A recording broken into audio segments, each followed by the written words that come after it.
the rainbow there's happiness.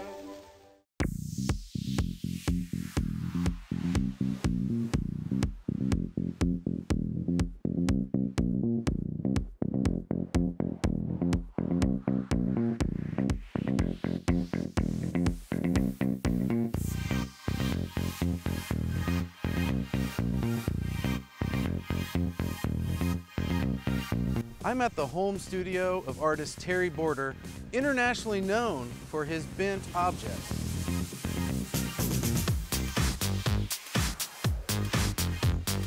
Terry?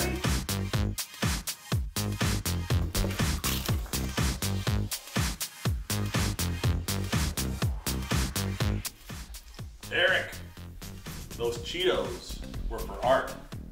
I should have known better.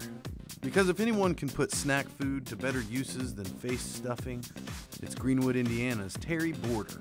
It's turned into basically making everyday objects that we all know into little characters and telling their stories. Terry is sort of a mad scientist, bringing life to these inanimate objects. You know, we all have these ideas about objects and what they mean to us, and I try to have fun. I try to make people laugh.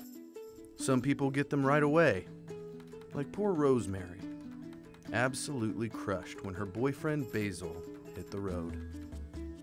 It just takes a second for people to get on my weird wavelength.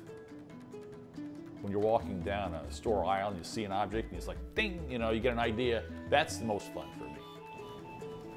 I could see broccoli 10 times, but that one day, I'll see broccoli at a certain angle or whatever, and an idea pop in my head. And you'll say, why didn't I think of that before? Sometimes I'll be doing something and like, this is just too weird. I got one of an egg, and he's visiting his mother. It's supposed to be maybe Mother's Day, and he's got a card that says mother in his hand. And in the background, you can see he's too late, it's a rotisserie chicken. And people loved it. People were like, this is hilarious. And then some people were like, oh, that's really sad, but it's really funny too. For me, the dark stuff is the funniest. One time at a book signing, a couple of cute little kids, probably 7 and 9, came up, brother and sister, and they were looking through my book. And then they come to one photograph of a bunch of little figures made out of tubes of preparation H. And they're pulling straws to figure out who's gonna be the one, this job coming up. And they turn around to Mom, what is this about, Mom?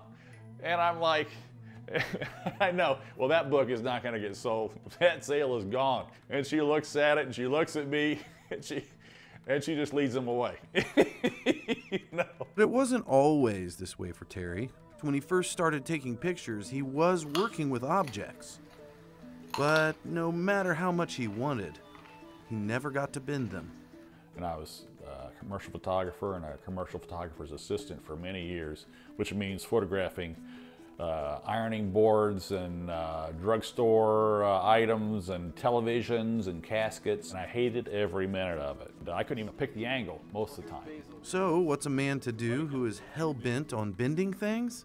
I took a job in a grocery store as a baker, and I'd always pass the lemon rack, and they'd have these big bushel baskets full of lemons, and right next to the real lemons, they had bushel baskets full of the fake lemons, the lemon juice in the plastic lemons. If a lemon was alive, if he was a character, and if he was kind of like us, how would that relate to him?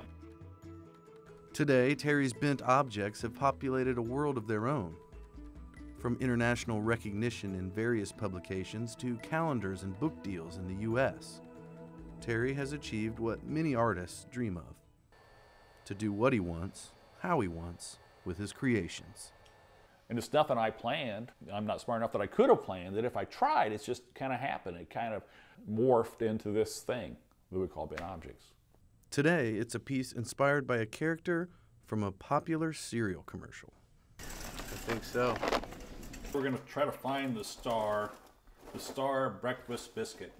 What would happen if one of these cereal biscuits were to see the aftermath of breakfast? Yeah, well, like you said, the Valhalla. Did the cereal have an afterlife? Do they have a cereal religion?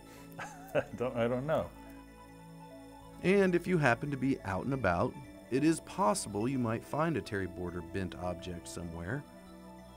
On occasion, Terry will leave behind one of his characters. Whether it's a gas station, or I'll just drop it off at a mall, or some park, city streets. A lot of times I'll put them on windowsills of city streets. I have yet to hear from anybody that have found one. I don't really have to know what goes on.